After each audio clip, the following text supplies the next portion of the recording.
gone by. Only maga girl just in the blind. Love. So let me see and me wonder and me ask myself why. Alright. And every model. 30 years I'm in the field, right? And from then to now, Drum Street Passe had never lose. Drum Street Passe is one of the is the oldest band in the land. Well, I grew up dancing Carnival from the age of 7. I assisted various bands in making costumes, coming up with the design. So like one day I was like, you know what, since I can help other people, I must could do this for myself. One of the biggest things I can tell you all that you all will be seeing this year is more elaborate, colorful costume, bigger and more energy.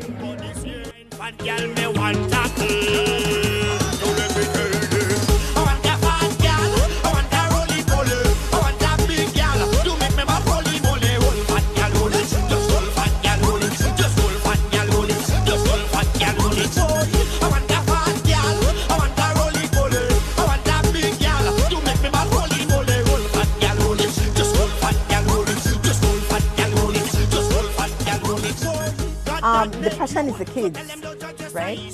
Last year after we won, I decided that I wouldn't have Carnival, right? We also announced that there wouldn't be a Carnival for Drum Street Passe. But the kids, they keep bugging, coming around, you know? So at the end of the day, I decided, okay, so I started late this year, right, that I will do Carnival. Majority of the schools decided that the kids cannot dance Carnival. So we are having a problem getting kids because, you know, most of the kids are like standard 6 students, first farmers, you know, so it makes a difference. So, right, they are properly attired. I think if we put them more attired than they are, they will have stroke. That make you, so tell them don't judge your size. When you dress up sexy, tell them don't criticize. Tell them you're well made, you're smelling nice. Tell them you're healthy. Well, one of the changes that we have seen is the growth in the band population, and also very drastic change in the level of costume the band are bringing out from last year to this year. So I must say that yes, we can't reach that Trinidad, Brazil, Miami Carnival overnight, but gradually we can reach it, and I can say we are creeping, and sometime down the road, I hope before I pass I can see something close to Trinidad, Miami, you know, Carnival.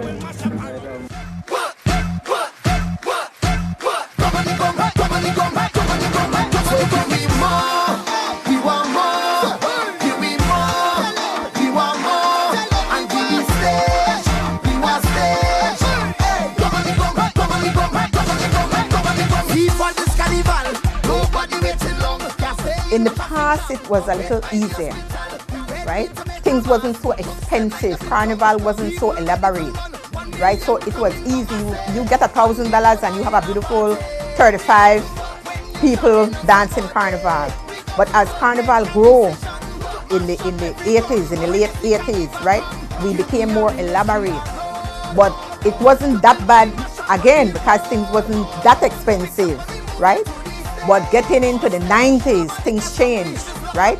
We are given a bigger Carnival with more elaborate costume, but the sponsorship is very, very bad. Well, finance is one of the biggest problems when you think about Carnival. You know, people say the economy is bad and business is not good. So bands have to find ways to fundraise. You get a little bit of financial help here and there, but you know, it's not enough.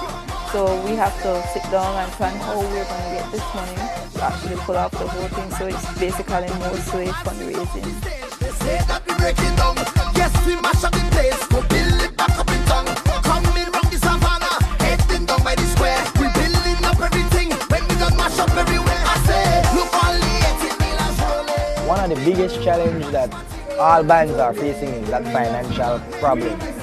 You know, we all know in Belize we are going through some hard times, but most of these bands find little ways to make it happen, little fundraiser, you know, and I must say kudos goes out to these bands because I can say all these bands are in for it for the love of Carnival, in for it to put exciting showcase for the Belizean public to see come Carnival Day. So I must say, even though we have that big financial challenge, bands do find ways, means and ways to, you know, overcome it.